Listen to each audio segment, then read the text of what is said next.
நண்பர்கள் அனைவருக்கும் வணக்கம்.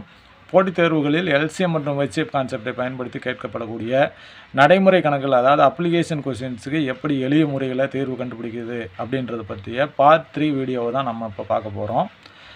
ஏற்கனவே நம்ம சேனலில் எல்சிஎம் ஹெச்சிஎஃப் நடைமுறை கணக்குகள் சம்மந்தமாக பார்ட் 1 மற்றும் பார்ட் 2 வீடியோ அப்லோட் பண்ணியிருக்கோம். அந்த வீடியோஸோட லிங்க் பார்த்திங்கன்னா டிஸ்கிரிப்ஷனில் இருக்குது. இதுவரையிலும் அந்த வீடியோவை பார்க்காதவங்க கட்டாயம் அதை பாருங்கள்.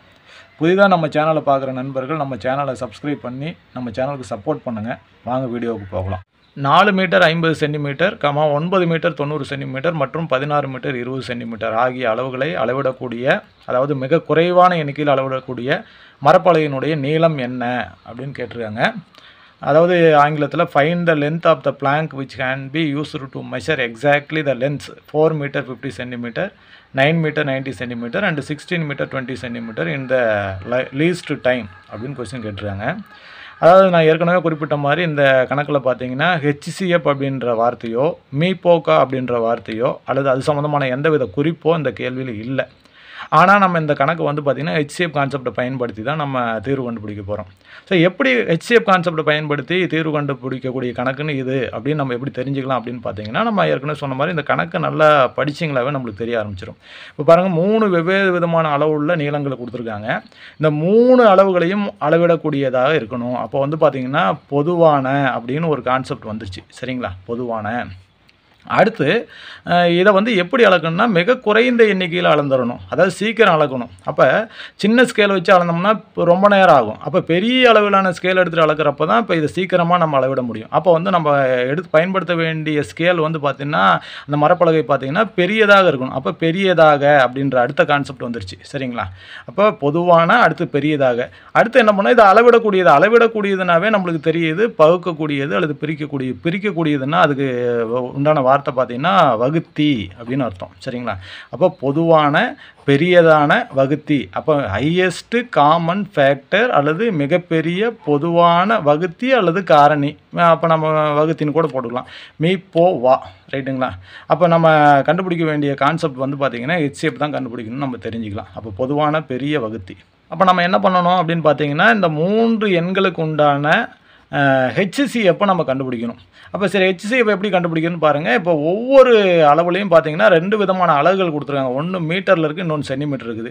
அப்போ நம்ம வெவ்வேறு அலகுகளை வச்சுக்கிட்டு பார்த்திங்கன்னா ஒரு அளவு வச்சு கணக்கு நம்ம செய்ய முடியாது. அப்போ பார்த்திங்கன்னா அதில் இருக்கக்கூடிய 2 அலகுகளையும் ஒரே அலகாக மாற்றணும். அப்போ நம்ம பார்த்திங்கன்னா அந்த மீட்டரை சென்டிமீட்டராக மாற்றிக்கலாம். 1 மீட்டருக்கு பார்த்திங்கன்னா நம்மளுக்கு 100 சென்டிமீட்டர். சரிங்களா? அப்போ 4 மீட்டருக்கு பார்த்திங்கன்னா 400 சென்டிமீட்டர் ப்ளஸ் அதில் ஒரு 50 சென்டிமீட்டர். அப்போ எவ்வளோ ஆச்சுன்னு பார்த்தீங்கன்னா 450 சென்டிமீட்டர். அடுத்தது பார்த்தீங்கன்னா 9 மீட்டர் 90 சென்டிமீட்டர். அப்போ 9க்கும் பார்த்தீங்கன்னா 900 சென்டிமீட்டர். அடுத்து ஒரு 90 சென்டிமீட்டர் பார்த்தீங்கன்னா 990 சென்டிமீட்டர்.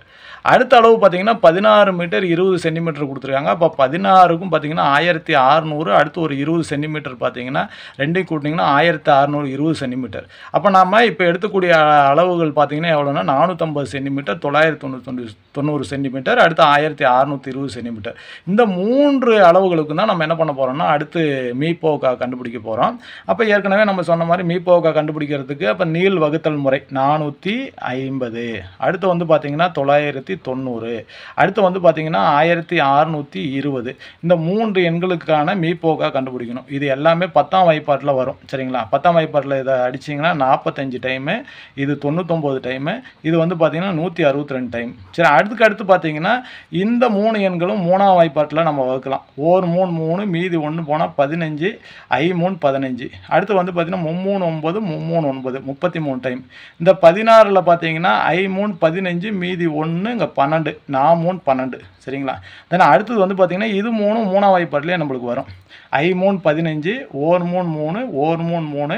இந்த 5ல் பார்த்தீங்கன்னா 1 3 3 மீதி 2 24, 8 3 24. இப்போ 5 11 18. இதில் 11 பார்க்க என்ன வந்துடுது? அப்போ இதுக்கு பொதுவான காரணிகள் இருக்க போகிறது இல்லை. அப்போ பொதுவான காரணிகள் என்னென்னு பார்த்தீங்கன்னா இந்த 10 3 3 தான். அப்போ இது 3 பெருக்குங்க. 10 பெருக்கல் 3 பெருக்கல் 3 5 3 30 30 3 90. அப்போ 90 தான் அதுக்கு உண்டான சரியான ஆன்சர். சரிங்களா? அதாவது 90 சென்டிமீட்டர். இப்போ இந்த 3 அளவுகளையும் அளக்கக்கூடிய பெரிதான இருக்கக்கூடிய ஒரு மலைப்பலகையினுடைய நீளம் எவ்வளோன்னு பார்த்தீங்கன்னா 90 சென்டிமீட்டர். ஸோ இந்த மாதிரி தான் நம்ம ஒரு HCF கொஸ்டினை படித்து HCF கான்செப்டை பயன்படுத்தி தான் செய்யணும் அப்படிங்கிறத தெரிஞ்சுக்கிட்டு நம்ம அந்த வழிமுறைகளை பயன்படுத்தி நம்ம போடணும். ஸோ இந்த மாதிரி மெத்தடை நீங்கள் ஃபாலோ பண்ணிங்கன்னா கட்டாயம் இது மாதிரி கேட்கக்கூடிய எல்லா கேள்விகளுக்கும் உங்களால் சரியாக பதிலளிக்க முடியும்.